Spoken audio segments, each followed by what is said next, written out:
د پلازمینې کابل په یوه داسې څنډه کې چې اوسیدونکي د نظامونو له دیده لرې پاتې شوي دي. دوی به مریض یا زخمی د درملنې په پار د کټ په بازوګانو کلک وتاړه او بیا به یې په اوږو د موټرو تر ځایه ښکته کاوه. دغه نفرو دا ډېر زوبل د اینم ترنه ضایع سوې ده. دا اوس موږ پیاده په دغه لار کته کوو چې تینې که نه دا ګوره دا لار ده او دغسې اوس راغلو.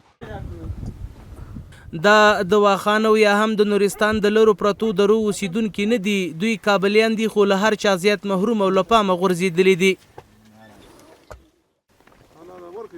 جالبه خو دا ده چې د اسلامي امارت له لوري دغې سیمې ته د سړک له تېرېدو سره یې ځینو اوسیدونکو موټر له نږدې ولیدل. نو چال د مونږ سره کوم ماشوم تله هغه پېژاندل، نور څه پېژاندل؟ هغه څه خبر وغره کې چال ته موټر دی دا خو مجاهدین صاحبان راغله. دا سیمه کلونه کلونه د حکومت له پامه څنډې ته وه، خو تازه اسلامي امارت دې سیمه کې د بیا رغونې هڅې پیل کړي دي. موږ د ګړنګونو په څوکو تازه تیر شوي سړک باندې هغه سیمې ته سفر کوو چې اوسیدونکي ګڼې نادرې لري. د مایپر د غرونو هغه اخرنۍ نقطه ده او دا تر ټولو جګه نقطه ده. په دې ځای کې ځینې کورونه دي، ځینې هیوادوال اوسیږي او سکونت کوي. خوشبختانه تازه ورته سړک هم راتېر شوی او موږ په همدغې سړک باندې 3.5 ساعته مزل وکړه، خو لا تر اوسه هغه ځای ته نه یې رسېدلي کومه خلک چې د مایپر په غرونو کې اوسیږي. موږ لا نور هم مزل کوو چې هغه سیمې ته ورسیږو او هغلته د هغوی پر ژوند باندې درته یو ځانګړی راپور چمتو کړو. دا د کابل په ماهیپر غرو کې د شینوارو دره ده چې نسلونو یې کړاوونه لیدلي. د اسلامي امارت له واکمنېدو سره سم د دغه سیمې 34 کیلومتره سړک جوړ چې اوس مهال تګ راتګ پرې کېږي.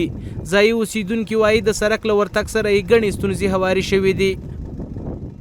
او دلته څه وخت هم زمونږ کېږي مثال که یو مریض شي یا یو مړی شي همدغه سختي ده په پشا کته مخکې.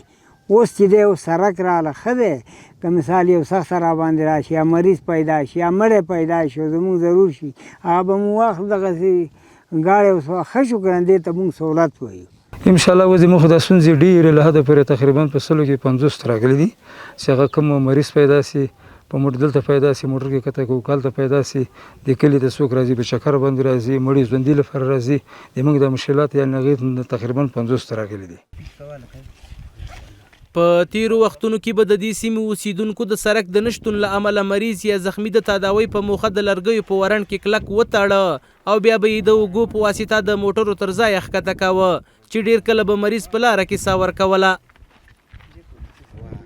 دا خو د هغه د تیږې نه راولېده کمره نه او دا سر یې زه لګېدلی ده او لاس یې زوبل ده او دا اوس موږ موټر نشته، د موټر لاره ډېره لرې اوږده ده او موږ دا داسې کته کوو لاندې مایپر دغه پله ته او دا به بیا پولي چرخي ته کابل ته وړو او شبخانې ته.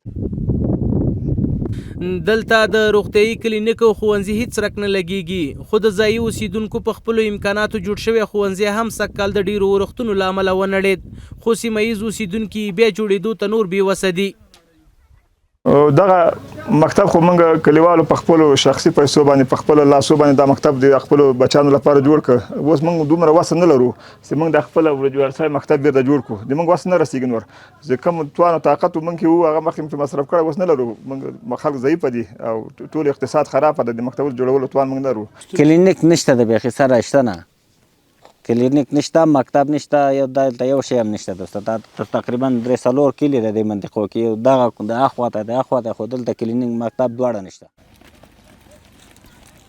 د دې سیمې د راتلونکي نسل د زده کړو هیلې قرار په مړه کېدو دي، خو که ښوونځی ورته فعاله شي نو راتلونکي ته یې هیلې ډېرېدلی شي.